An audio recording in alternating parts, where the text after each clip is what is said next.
Bersukacitalah senantiasa di dalam Tuhan.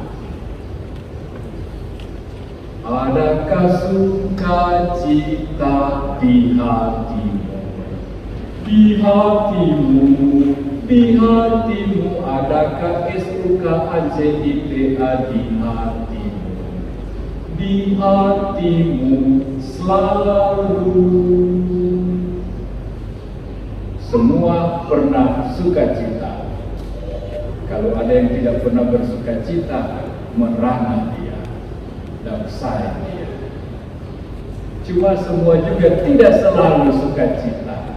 Ya, di mana ada suk, di situ juga ada duk. Di mana ada sukacita, duka cita juga lain kali harus ada.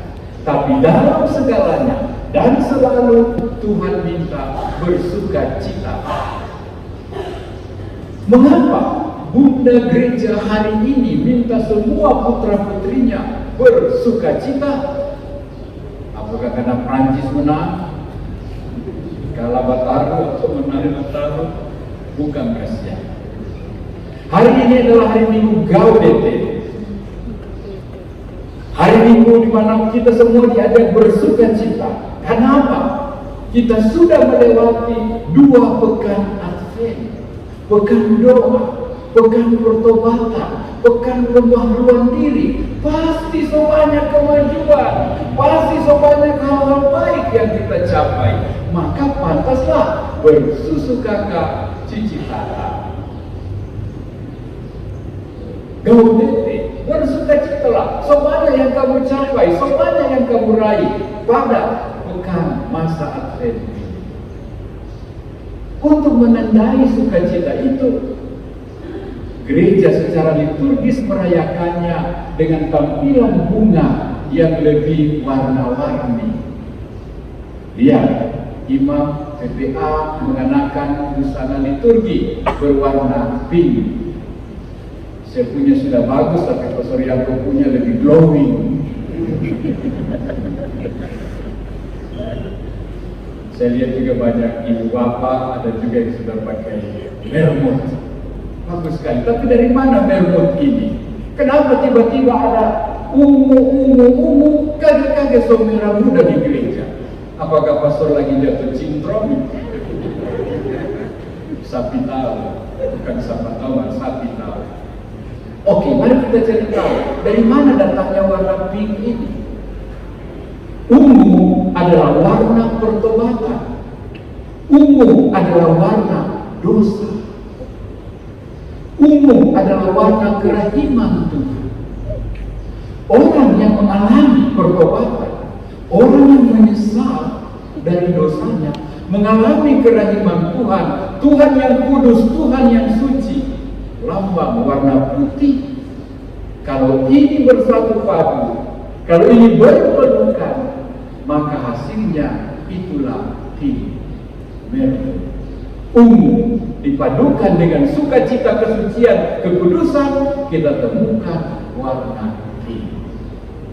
Maka warna pink itu, merah muda ini menjadi simbol sukacita kita, karena pertobatan kita bersanding dengan Tuhan yang Maha Kudus, Maha Suci, membuat kita bergembira, membuat kita happy, membuat kita bahagia, membuat kita segar, membuat kita hidup, membuat kita mekar bagaikan musim semi. Umat Paroh Ignatius yang terkasih, Anda juga di ujung tahun ini perlu bersukacita sambil menengok setahun perjalanan kita.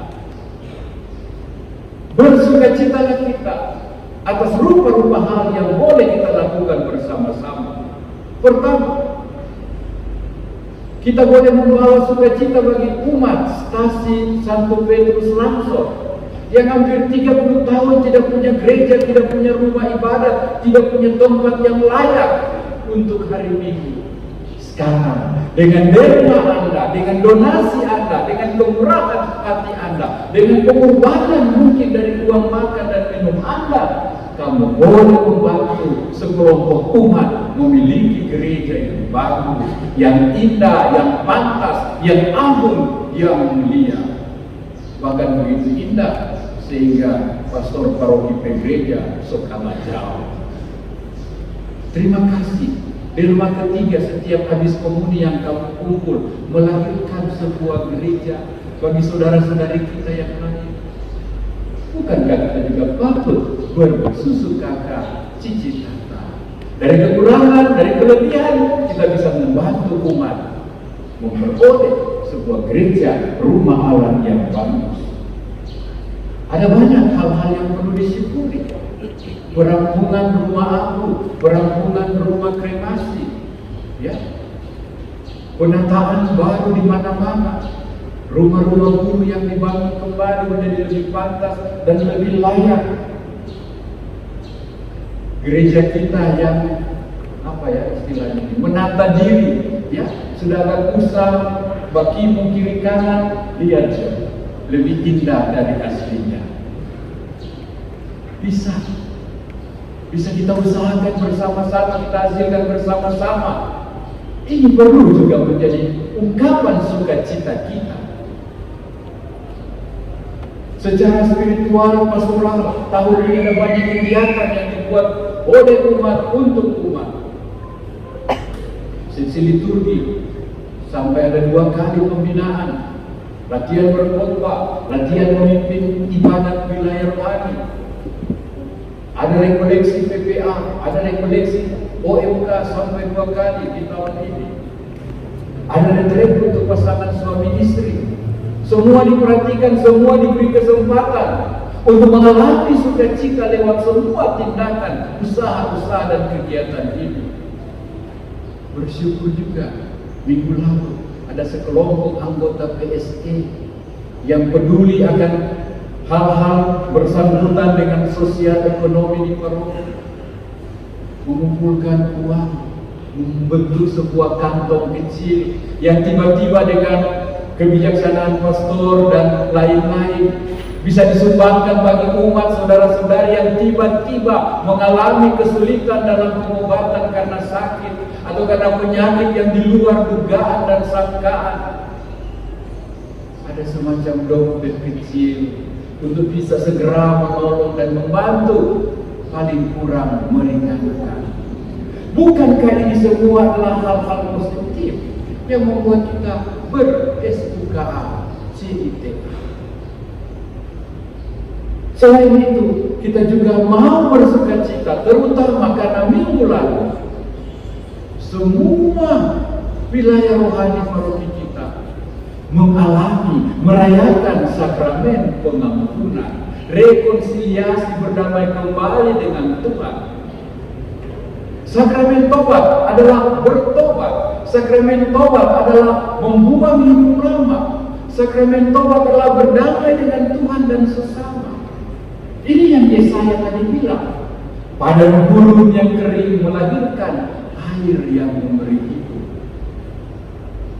Padang belantara yang bersah menjadi taman bunga penuh keharuman, penuh kesegaran, penuh kehidupan, penuh keindahan. Itulah sakramen tobat. Pasti semua yang ada mengaku dosa minggu lalu lebih fresh, lebih muka dan hati. Ya. Kita mau suruh lihat kiri kanan, ada yang masih muka bego, semua dapat tahu, oh belum mengaku dia. Pastilah sakramen ini membuat kita segar, membuat kita dihidupkan, membuat kita juga semakin bisa melahirkan kebaikan-kebaikan. Sementara yang masih menyimpan dosa dan salah, ada ketakutan, ada resah, ada gelisah. Padang gurun menjadi padang pengharapan. Saudara-saudari yang terkasih, bersukacitalah karena pengampunan Tuhan ada dan pasti. Tinggal kita yang datang merayakannya dan menikmatinya. Rasul Paulus dalam bacaan tadi mengingatkan kita, berpegang teguhlah, jangan mengeluh dan jangan saling mempersalahkan. Orang yang mengeluh adalah orang yang tidak bisa bersyukur. menggerutu saja, mutung saja, muka bengkok saja, mulut panjang saja. Kasihan sekali. Orang yang mempersalahkan juga tidak mempunyai ketenangan. Paulus bilang jangan begitu. Sebaliknya, give thanks, bukan juga give up. Bersabar, tabah dan setia seperti petani yang menantikan kuncup pertama dari benih yang dia tanam. Ya, tidak mungkin langsung ada milu muda, apalagi milu lupus. Mesti kamu tanam dulu. Dari daun pertama muncul, daun kedua muncul, ketiga lalu dia baci kuku ke atas, akar masuk ke dalam. Perlu proses dan juga perlu progres. Bersabarlah, kata Paulus, seperti petani. Semua ada waktunya untuk padang belantara menjadi padang pengharapan. Teguhkan hatimu, kata Paulus, dan ikutilah nasihat-nasihat para nabi. Ikutilah nasihat-nasihat Tuhan, sabda Tuhan, dan perintah-perintahnya. Adakah sukacita dalam hati kita? Ada. Dan sukacita itu lebih sukacita rohani. Sukacita bukan karena suara pohon terang di rumah berdiri. Sukacita bukan karena kubis Natal sebajejer dari Sabang sampai Merauke. Sukacita bukan karena Solo cair, apa istilahnya, THR. Bersukacita lebih karena kita semangat berdosa. Bersukacita lebih karena kita lebih banyak kemajuan dalam doa, dalam kurban, dalam derma, dalam amal. Bersukacita karena biar kesulitan ada tetap bisa berbuat baik. Bersukacita karena boleh atur waktu ikut latihan core, ikut latihan apa, ikut persiapan PPA, ikut mulai merancang dekorasi. Bersukacita karena saya bisa berbuat sesuatu untuk lebih siap menyongsong hari Natal nanti. Ibu bapak, saudara-saudari, masih ada satu hal saya ingin tambahkan. Gereja ingin putra-putrinya bersukacita, tapi gereja juga ingin tolong pikir akan dorang yang hidup tanpa sukacita. Tolong perhatikan mereka yang hidup tanpa kegembiraan menyongsong Natal ini. Orang-orang yang dibalut sakit, orang-orang yang mengalami kematian, duka, orang-orang yang lemah tangannya, kata Yesaya tadi, dan gentar lututnya, sudah tahu mau bikin apa, sudah mampu mau bergerak kemana. Ada orang-orang di sekitar kita, orang tua yang lansia, yang sendirian, ya, sedangkan mau pintu air kurang mata rujuk-rujuk, tanpa teman, tanpa ada yang memperhatikan, tanpa ada yang menolong. Mereka juga berhak atas sukacita ini. Siapa yang membawa? Siapa yang menghadirkan? Siapa yang menguatkan tangan mereka yang lemah? Lutut mereka yang goyah, hati mereka yang bimbang, diliputi duka. Jadilah bagi mereka peneguh, penguat, pembawa sukacita. Terakhir, ada seorang anak muda, sejak lahir dia suka sakit-sakitan, sampai dia dewasa juga mudah sakit, sangat lemah fisiknya, tapi dia suka ambil bagian dalam pelayanan gereja. Cuma lebih banyak di belakang meja di bidang administrasi. Ketika dia mulai turun-turun, dia lihat ibadat-ibadat gereja gersang. Orang tidak punya jiwa memuliakan Tuhan, ya, tidak mampu mengekspresikan tobat dan penyesalan mereka. Dia lihat umat bagaikan ikan, buka mulu besar tapi tidak ada suara keluar. Ya, dia sedih. Mengapa liturgi kita mati? Mengapa liturgi kita bagaikan padang gurun? Dari dalam hatinya mengalir keinginan, saya ingin membawa sukacita, saya ingin mengalirkan sebuah semangat di dalam wilayah, di dalam gereja. Dia mulai menulis syair-syair, puisi-puisi untuk lagu-lagu. Dia mulai memberikan notasi, not dan angka. Lalu dia mulai menyanyikan. Ketika dia mati, ternyata dia sudah melahirkan dan mengubah 600 lagu gereja. Dialah Isaac Watts dari Amerika Serikat. Dan satu dari sekian lagu yang dia ubah adalah Joy to the world, the Lord is come. Bersukacitalah, hai dunia, karena Tuhan telah datang. Semoga kita sungguh-sungguh menikmati sukacita dari Tuhan, mendapatkannya, dan kita boleh mengalirkan, kita boleh menularkan, kita boleh menghadirkan sukacita surgawi ini, terutama bagi diri sendiri, keluarga, komunitas kita, dan juga jangan lupa bagi mereka yang mungkin belum menikmati sukacita, bagi mereka yang mungkin tidak mengalami sukacita di Natal ini. Tuhan menolong kita.